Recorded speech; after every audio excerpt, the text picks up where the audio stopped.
শবে কদর পাওয়ার সহজ উপায় কি? শবে কদরের রাত যেহেতু একেবারেই চূড়ান্ত ভাবে ফিক্সড কোন রাত নয়, সেজন্য শবে কদর পাওয়ার উপায় হলো রমজানের শেষ দশকের প্রত্যেকটা রাতে ইবাদত করা।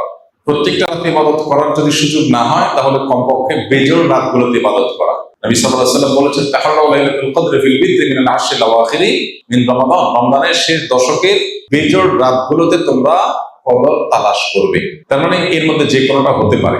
আল্লাহ তাআলা বিষয়টাকে উজ্জ্বল রেখেছেন কেন?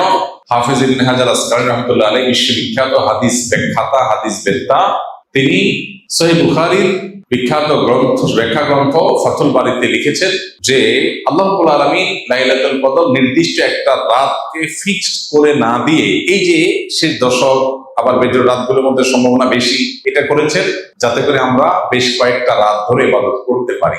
এখন মনে হতে পারে এটা তো আমাদের কষ্ট হচ্ছে, আমাদের জন্য বোঝা হলো, ফিক্সড হলো তো আমাদের জন্য সহজ হয়ে যেত। মরার পর যখন আমলনামা হাতে পাবো, তখন মনে হবে ইস, এই লাইলাতুল কদর আল্লাহ শেষ 10 রাতের মধ্যে রেখেছেন। পুরো রমজান রাখতেন তাহলে 30 রাতের ইবাদত করতে পারতাম, কারণ তখন লাভটা চোখে আসবে এবং দেখা পড়বে। এই জন্য লাইলাতুল কদরের জন্য শেষ রাতে বেশি বেশি ইবাদত করতে হবে। এটা হলো লাইলাতুল কদর পাওয়ার সহজ উপায়। আরেকটা সহজ উপায় আছে, সেটা হলো ইতিকাফ, যেটা এতক্ষণ বললাম। আপনি মসজিদে যদি ইতিকাফ করেন, তাহলে লাইলাতুল কদর পাওয়াটা এমনিতেই সহজ হয়ে যাবে। এমনকি ইতিকাফকারী ব্যক্তি যদিও শেষ দশকে নবী সাল্লাল্লাহু আলাইহি ওয়াসাল্লাম রাত জেগে থাকতেন, যদি কোনো কারণে তিনি ঘুমাতে হয়েছে, ঘুমিয়েছিলেন, তারপরে ইতিকাফকারী ব্যক্তি ঘুমাইলেও সেটা ইবাদতের মধ্যে। বাসার ঘুম আর মসজিদে ইতিকাফকারী ঘুমের মধ্যে পার্থক্য আছে। মসজিদে অবস্থানটাই ইটসেলফ একটা ইবাদত। অতএব আপনি যদি চান যে আমার লাইলাতুল কদর মিস না হোক, তাহলে তার জন্য সবচেয়ে মোক্ষম সুযোগ এবং সবচেয়ে সহজ উপায় হলো ইতিকাফ করা। ইতিকাফ অত্যন্ত প্রেমময় একটি ইবাদত, যেটা খুব ভেতর থেকে ফিল করা যায়।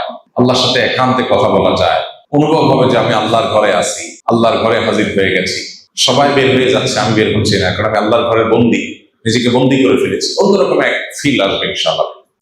রমজানে কাজা হওয়া রোজা মা বোনরা কখন রাখা সর্বোত্তম হবে? সবচেয়ে উত্তম হলো সওয়ালের মধ্যে রেখে ফেলা, যত আগে রাখা যায়। যদি সেটা না রাখা যায়, পরবর্তী রোজার আগে আগে রেখে ফেলা উচিত। আয়েশা রাদিয়াল্লাহু তাআলা আনহা তার ভাঙতি যে রোজাগুলো হতো, সেগুলো তিনি পরবর্তী রমজানের আগে শাবান মাসে রেখে ফেলতেন। তিনি এর মধ্যে রাখতে পারতেন না কেন? কারণ নবী সাল্লাল্লাহু আলাইহি ওয়াসাল্লাম তার সাথেই থাকতেন, এবং নবী সাল্লাল্লাহু আলাইহি ওয়াসাল্লাম সাথে থাকার কারণে, স্বামীর সাথে থাকার কারণে স্বামীর হাজত বা প্রয়োজনকে মাথায় রেখে রোজা রাখতে সুযোগ পেতেন কম। এদিকে শাবান মাসে নবী বেশি বেশি নফল রোজা রাখতেন, ওই সুযোগে তিনি তার রোজাগুলো রেখে ফেলতেন। এই জন্য শেষ সময় হলো পরবর্তী রমজান রাখ। কোনো কারণে যদি সেটাও কেউ না পারে, তারপরে রাখলেও আদায় হয়ে যাবে। রোজা রেখে কোন আমলগুলো করলে সওয়াব সবচেয়ে বেশি? রোজা রেখে সবচেয়ে গুরুত্বের সাথে যে বিষয়টা খেয়াল করা দরকার, সেটা হলো সকল প্রকার গুনাহ থেকে বেঁচে থাকা। সকল প্রকার গুনাহ থেকে বেঁচে থাকা। আমি রোজা আছি, আমি গীবত করবো না, আমি রোজা আছি ঝগড়া করবো না, আমি রোজা আছি গালমন্দ করবো না, আমি রোজা আছি মিথ্যা কথা বলবো না, আমি রোজা আছি হারাম কোনো জিনিস ফেসবুকে, ইউটিউবে, মোবাইলের বাইরে, অফলাইনে, অনলাইনে কোনোভাবে দেখবো না। এই জিনিসটা হলো রোজার মধ্যে সবচেয়ে গুরুত্বের সাথে আমাদের করা দরকার।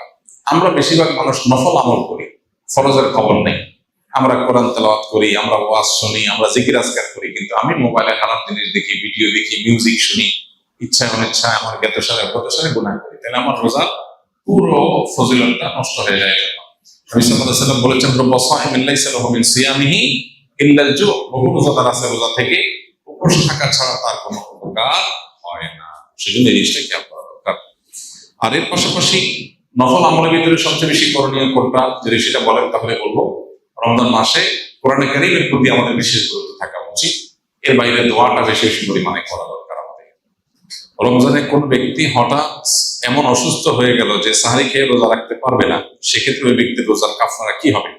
কারণ যদি আসলে রোজা রাখার মতো সামর্থ্য না থাকে, তাহলে তার কাফারা হবে যে তিনি এই রোজার জন্য পরবর্তী রোজা রাখবেন। আল্লাহ বলেছেন, ফামান কানা মিনকুম মারিদান আও আলা সাফারিন ফাইদ্দাতুম মিন আইয়ামিন উখরা। যে ব্যক্তি অসুস্থ হবে অথবা সফরে থাকবে, সে অন্য সময় সে রোজা রেখে দিলে আদায় হয়ে যাবে, গুনাহ হবে না। কিন্তু অসুস্থতাটা এমন লেভেলের অসুস্থতা হইতে হবে যে এই অসুস্থ অবস্থায় তার রোজা রাখার কোনো সুযোগ নাই, রাখলে তার জীবনহানি বা অসহনীয় কষ্ট হবে। হালকা একটু জ্বর হলো, একটু সর্দি হলো, একটু পেট খারাপ হলো, আর আপনি রোজা ভেঙে ফেললাম, ঠুনকো অজুহাতে রোজা ভাঙা যাবে না।